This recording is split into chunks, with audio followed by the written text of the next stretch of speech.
Ora, bom dia. Vamos falar aqui dos elementais. Os elementais é o nome dado a todo e qualquer espírito que queira existir-se na natureza. Todo o princípio divino, após emanar-se do absoluto, deve iniciar seu processo de desenvolvimento, incorporando-se à matéria e à existência dos elementais. Segundo os antigos anciãos e sábios do passado, explicava a dinâmica do universo. Como seres reais, eram responsabilizados pelas mudanças climatéricas, correntes marítimas, precipitação de chuva ou pelo facto de haver fogo, entre muitos outros fenómenos da natureza. Apesar de ser uma explicação mitológica, própria da maneira pela qual se estruturava o conhecimento da época, eles não estavam enganados. Tanto assim que, apesar da investigação científica não haver diagnosticado a existência concreta desses seres através dos seus métodos, as explicações dadas a tais fenómenos não incluem a ação de elementais. Pelo contrário, os sábios da antiguidade acreditavam que o mundo era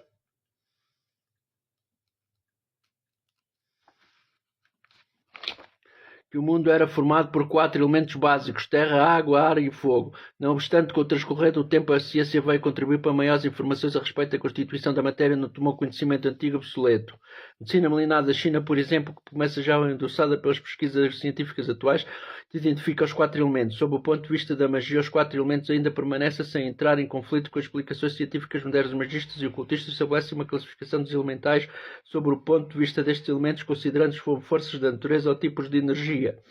Os elementais não possuem consciência em si mesmos, são apenas energia. Não, os seres elementais, irmãos nossos, na criação divina, têm uma espécie de consciência instintiva. Podemos dizer que a sua consciência está em elaboração. Apesar disso,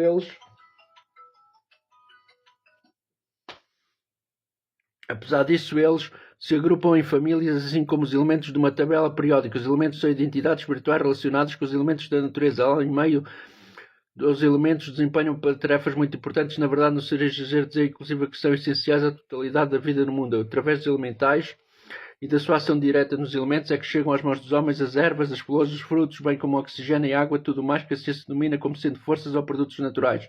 Na natureza, esses seres se agrupam segundo as suas afinidades. Seriam então esses agrupamentos aquilo que se chama de família.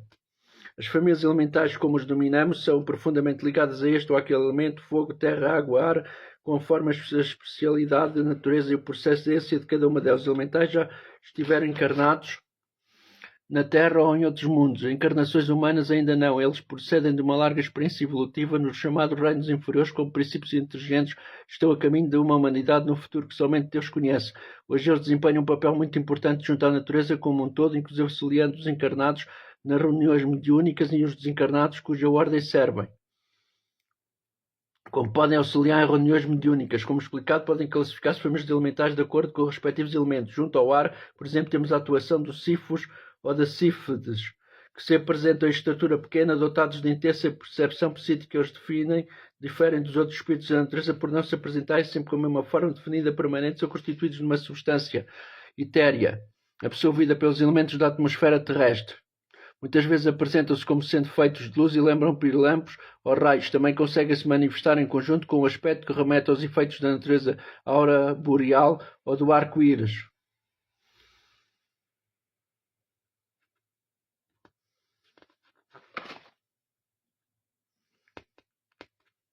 Ficamos por aqui.